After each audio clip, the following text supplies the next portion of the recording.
नमस्कार, आप देख रहे हैं खबर उत्तराखंड और मैं आशीष तिवारी। देश में यूसीसी यानी समान नागरिक संहिता की चर्चा है। चर्चा उत्तराखंड के मुख्यमंत्री पुष्कर सिंह धामी की भी है।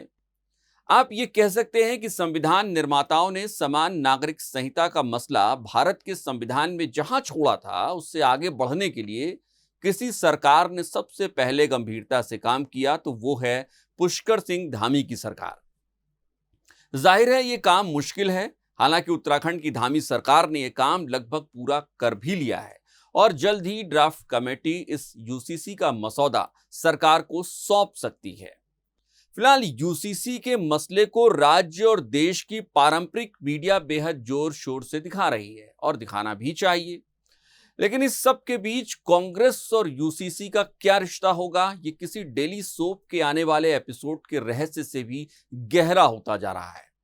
हालांकि कांग्रेस का तर्क भी जायज है कि जब ड्राफ्ट कहीं है ही नहीं तो किसे लेकर चर्चा की जाए।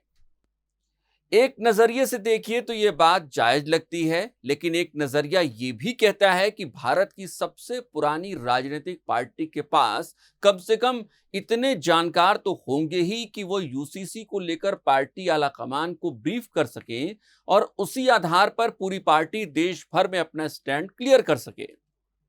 इसे आप कांग्रेस की समस्या मान सकते हैं। हालांकि इस फ्यूजन कंफ्यूजन के बीच भी उत्तराखंड कांग्रेस के प्रदेश मुख्यालय में एक बैठक बुलाई गई और आगे की रणनीति और चर्चा की गई। इस बैठक में प्रदेश अध्यक्ष करण माहरा, पूर्व मुख्यमंत्री हरीश रावत समेत कई और नेता मौजूद रहे। फिलहाल कांग्रेस के पास यूसीसी को लेकर कहने के लिए बहुत कुछ नहीं है, लेकिन वो अंकिता भंडारी और बेरोजगारों के मसले पर धामी सरकार को घेरने की अपनी पुरानी रणनीति पर अब भी कायम है। इन सारी कवायदों के बीच एक बात जो निकल कर आती है वो है यूसीसी और हिंदुत्व का रिश्ता। बीजेपी के लिए यूसीसी हिंदुत्व की राह पर बढ़ते हुए उसका अगला कदम है, तो कांग्रेस के लिए एंटी हिंदू न होने की चुनौती और साथ साथ पॉलिटिकल माइलेज खोने की छटपटाहट भी हो सकती है। दरअसल उत्तराखंड में पिछले एक साल के दौरान दो बड़ी घटनाएं हुई, जिसने राज्य में पहली बार किसी सरकार के हिंदुत्व वाले चेहरे को सबके सामने रखा। धामी सरकार ने वन विभाग को अपनी जमीन से अवैध कब्जे हटाने के निर्देश दिए। इस निर्देश के बाद राज्य में बड़े पैमाने पर कार्रवाई हुई। हालांकि अधिकतर तस्वीरें मजारों के गिरने की ही आई। दूसरी बड़ी घटना पुरोला में लव जिहाद के नाम पर हुआ बड़ा हंगामा ले सकते हैं। पुरोला में एक लड़की का एक लड़के के साथ भागना राष्ट्रीय स्तर पर खबर बन गया। टीवी पर बहस शुरू हो गई। प्रवक्ताओं ने तीर कमान निकाल लिए, लेकिन इस बीच किसी ने यह नहीं बताया कि दरअसल लड़की जिस लड़के के साथ भाग रही थी वो लड़का हिंदू था और इन दोनों की मदद करने वाला जरूर मुस्लिम था। हैरानी इस बात की भी कि पुरोला में जिसे लव जिहाद बताया जा रहा था वो लव जिहाद था या नहीं, इसे लेकर शुरुआत में कोई भी सीन साफ नहीं हुआ। शुरुआत में जो सीनियर अधिकारी थे सार्वजनिक रूप से कभी भी सामने नहीं आए, उन्होंने कोई स्पष्टीकरण इस पूरे मसले पर नहीं दिया। क्या उन पर चुप रहने का दबाव था? ये एक गंभीर सवाल है। लेकिन यूसीसी और पुरोला ने एक बात साफ कर दी कि उत्तराखंड में चुनाव से पहले जिस विकास की चर्चा जोरों पर होती थी, मौजूदा दौर में यह चर्चा हिंदुत्व की ओर मुड़ गई है।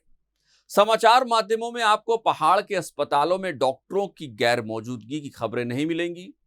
खेतों में जंगली जानवरों के आतंक का भी कोई हिसाब किताब नहीं दिखेगा। डंडी कंडी पर कई किलोमीटर का सफर तय करने वाले मरीज आपको कम दिखते होंगे। बेरोजगारी और पलायन पर चर्चा आप शायद भूल चुके होंगे।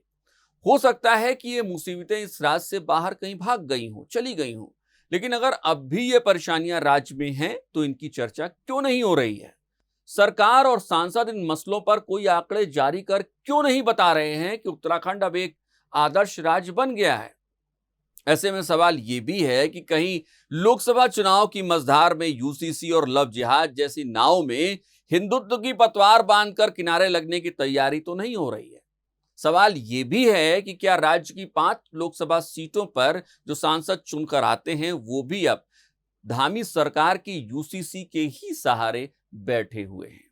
आप देख रहे थे खबर उत्तराखंड। अगर आप इसे फेसबुक पर देख रहे हैं तो हमारे पेज को फॉलो करें। अगर आप यूट्यूब पर देख रहे हैं तो हमारे चैनल को सब्सक्राइब करें और बेल आइकन जरूर दबाएं। नमस्कार।